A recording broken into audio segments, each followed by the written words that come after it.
Magandang umaga! Samahan niyo nga pala ako sa 4 na araw na ganap tuwing umaga. Palagi ko nga palang sinisimula ng araw ko sa pag-video sa umaga. Ito yata yung video ko nung Monday. Maaga akong gumising, siguro mga 5 o'clock pa lang. Pero 6:30 na yata kami nakaalis sa bahay para ihatid sa tiyago kala nanay. Nagigilty kasi akong iwanan sila kapag tulog pa pag sobrang aga kong gumigising. Kapag umaga, diba ang sarap-sarap katabi ng mga babies. Lalo pag tulog pa.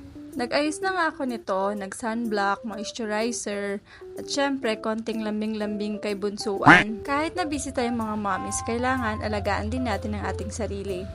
Ayan na nga ang bunsuan, nangungulit. Pagkatapos ko nga ihatid ang bunsuan kila nanay, ay dumiretso na ako sa computer shop. Syempre, magwalis-walis, magpagpag ng alikabok, at tignan ko ano pa ang pwedeng ayusin. Wala nga ako masyadong alam sa computer shop business at school supplies. Kaya everyday is a learning for me.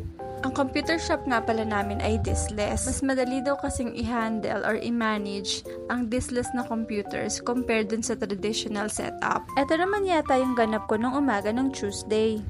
Madami nga tong Manila paper na na-order ko, 100 pieces yata. Kaya wag kayong magtaka kung bakit nagtutupin naman ako ng Manila papers ngayon. Pero enjoy na enjoy ko naman yung pagtutupi na to. Napaka-satisfying kasi. Last time nga pala nabanggit ko sa inyo na isa akong nurse. Oo, isa akong registered nurse and graduate ako sa isang university. After ko nga pala graduate, nag-volunteer ako sa isang malapit na hospital dito sa amin. And then, nag-apply ako sa mga company dito malapit sa amin bilang company nurse. Napasok naman ako sa mga companies dito sa amin like Coca-Cola, Nestle, tapos sa isang warehouse company. Okay naman yung pagiging company nurse. Pero yun nga lang, yung pagka-toxic, hindi mo talaga mafe-feel kapag company nurse ka. Siyempre, sa hospital kasi, di ba, may mga emergency sa operating room, tsaka lalo na pag madaming pasyente. Dito kasi, usually, vital signs, monitoring, and then yung mga, pag nagkaroon lang ng mga accidents, ganon. Eto nga pala yung 3rd morning na nag-video ako. So, naisipan kong yayain si Sugar Daddy na pumunta sa Robinson para magawan ko naman ng pagkain si Baby Tiago. Isip ko nga gawan siya ng chicken nuggets na homemade at saka chicken fillet. Hahaluan ko na nga lang ito ng mga gulay. Hindi rin kasi masyadong dumidede si Agoy, pati kumakain ng prutas at gulay. Ewan ko ba, parang tinabangan siya simula nung magkahika siya. Pag pumupunta nga pala kami sa Robinson, ang unang stop namin ay sa mga yogurt section. Napakahiling nga nitong mga dinosaur sa yogurt. Isa sa paborito nila itong si Mori. Pati na rin yung Pascual na Greek yogurt. Mabalik nga pala tayo dun sa pagiging nurse na kwento ko. Napagpasyahan nga namin ni Sugar Daddy ng mga ibang bansa.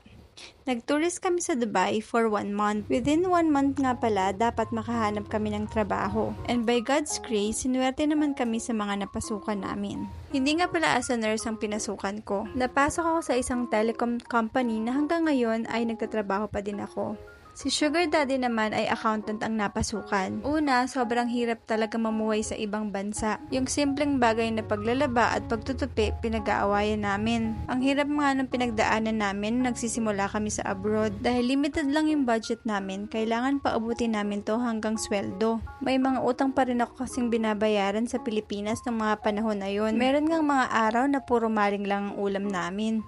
From morning, baon sa lunch, tapos sa gabi. Pero ang dami naming natutunan naging OFW kami. Mabalik nga pala tayo din sa pagiging nurse ko. After a year, nag-take ako ng exam para naman na-practice ko yung profession ko. And by God's grace again, pumasa naman ako. Napagsabay ko yung pagre-review at pagtatrabaho. Pero hindi ko rin naman siya na-pursue. Cause I was torn sa kumita ng malaki or mag-start ulit sa simula sa profession na gusto ko.